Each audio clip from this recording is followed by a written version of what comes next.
Assalamualaikum warahmatullahi wabarakatuh. Perkenalkan, nama saya Merlin Fitri Wahini, NPM D1A01903. Di sini saya akan menjelaskan tentang fasilitator. Fasilitator adalah orang yang bertugas mengelola proses sebuah dialog. Yang dimana fasilitator sendiri yaitu orang-orang yang mendorong peserta agar pikirannya terbuka dan menyampaikan sebuah pengalamannya. Adapun juga tugas-tugas dari fasilitator itu sendiri. Yang pertama yaitu merencanakan, membimbing, dan mengelola sebuah kelompok atau kelas agar suatu acara dapat berjalan dengan lancar atau dapat berjalan secara efektif. Adapun sikap-sikap yang harus diikuti oleh seorang fasilitator. Yang pertama yaitu bersikap empati, yang kedua peka terhadap situasi peserta, dan yang ketiga tidak hanya memiliki target penyampaian materi melainkan proses belajar para peserta. Yang keempat percaya diri, dan yang kelima jujur, terbuka, dan apa adanya. Dan yang keenam yaitu tidak bersikap dibuat-buat atau berpura-pura. Yang ketujuh yaitu ramah, dan yang delapan yaitu hormat terhadap peserta, dan yang ke-8 yaitu menghargai sebuah pengalaman dan pengetahuan, dan yang terakhir yaitu bersikap objektif. Selain sikap yang harus dimiliki oleh seorang fasilitator sendiri memiliki beberapa karakter. Untuk menjadi fasilitator yang baik yaitu memerlukan yang pertama menjaga kelompok agar tetap fokus kepada tujuan. Yang kedua, tetap bersifat objektif. Yang ketiga, membantu kelompok menentukan arah yang ingin dituju. Yang keempat yaitu banyak mendengarkan daripada berbicara. Yang kelima yaitu dapat menyesuaikan gaya belajar kepada peserta, gaya belajar yang berbeda kepada peserta. Dan yang kelima yaitu sensitif terhadap gender dan budaya. Yang keenam yaitu mendorong semua orang agar berpartisipasi. Dan yang ketujuh yaitu membantu kelompok menaati waktu. Dan yang ke-8 yaitu memberikan semangat kepada peserta. Dan yang ke-9 yang terakhir yaitu menyimpulkan apa yang terjadi di suatu situasi pertemuan. Baiklah, itu saja yang dapat saya sampaikan tentang fasilitator. Terima kasih banyak. Wassalamualaikum warahmatullahi wabarakatuh.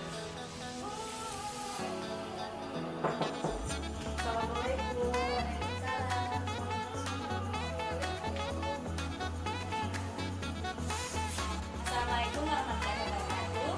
Waalaikumsalam warahmatullahi wabarakatuh. Terima kasih kepada saudara-saudara sekalian yang meluangkan waktunya hari ini. Saya Merlin Fitri Wahini dari Universitas Bengkulu dari jurusan Kesejahteraan Sosial. Di sini saya akan sedikit berdiskusi kepada kalian atau berbincang kepada kalian membahas tentang DBD. Saudara-saudara, apakah tahu DBD itu apa? Jadi dari udara, dari Apakah kalian tahu penyebab DBD itu bisa menular ke orang-orang? DBD itu terjadi karena gigitan nyamuk, nyamuk apa ya? Kurang ingat. Tahu yang penting dari nyamuk. Nyamuk gigit nyamuk. Ya benar.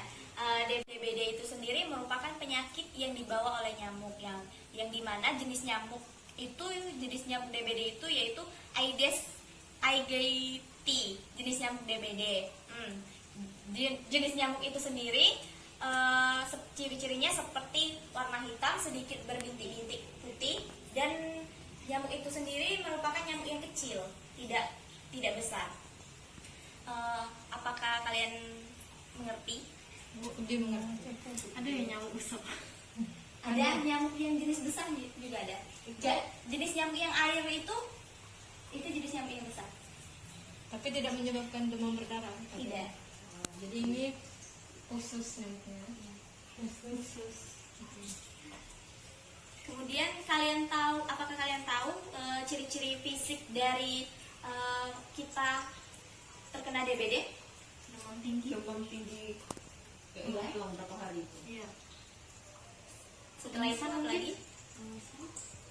Kalau mimisan itu mungkin tidak bisa dikatakan Masuk ke ciri-ciri. untuk ciri-cirinya. Karena mimisan kan ada beberapa orang juga yang mimisan itu karena kena sinar matahari. matahari, ya. Karena panas. Iya. Oh, ini ciri-cirinya kalau nggak salah itu lidahnya pahit kayak gitu kan? Iya bisa.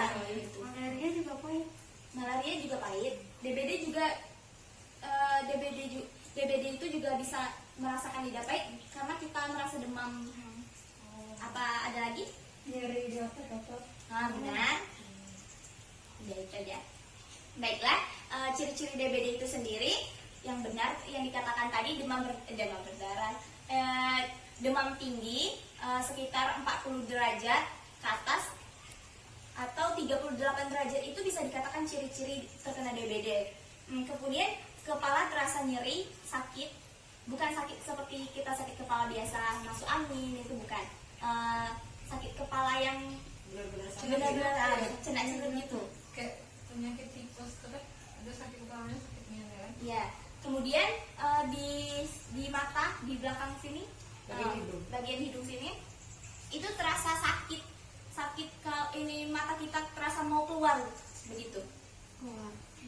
Ya, kemudian merasa mual dan muntah. Kemudian yang benar dikatakan saudara Negi tadi, terasa nyeri otot, tangan, kaki, dan yang lainnya. Kemudian ada bercak-bercak merah di kulit kita. Iya.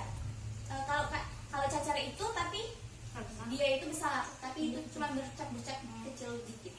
Itu ciri-ciri dari DBD sendiri. Kemudian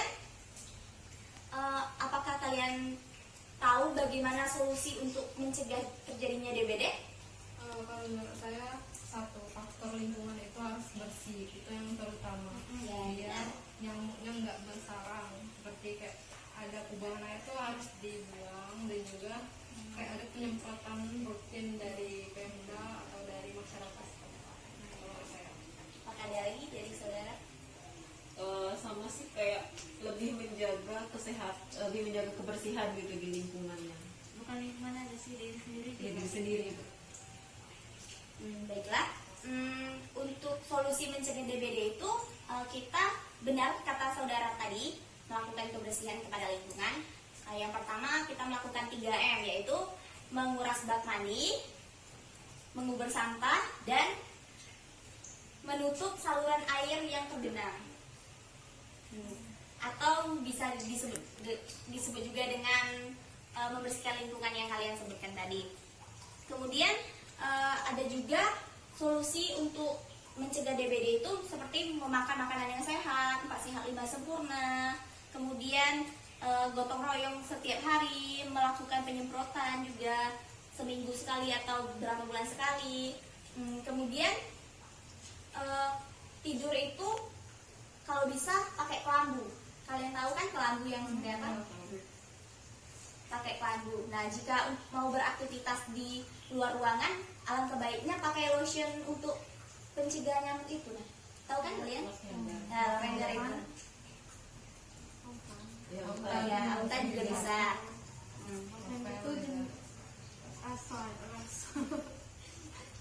Mungkin itu saja yang dapat saya sampaikan.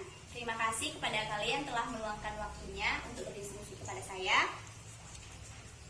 Saya akhiri. Wassalamualaikum warahmatullahi wabarakatuh. Waalaikumsalam.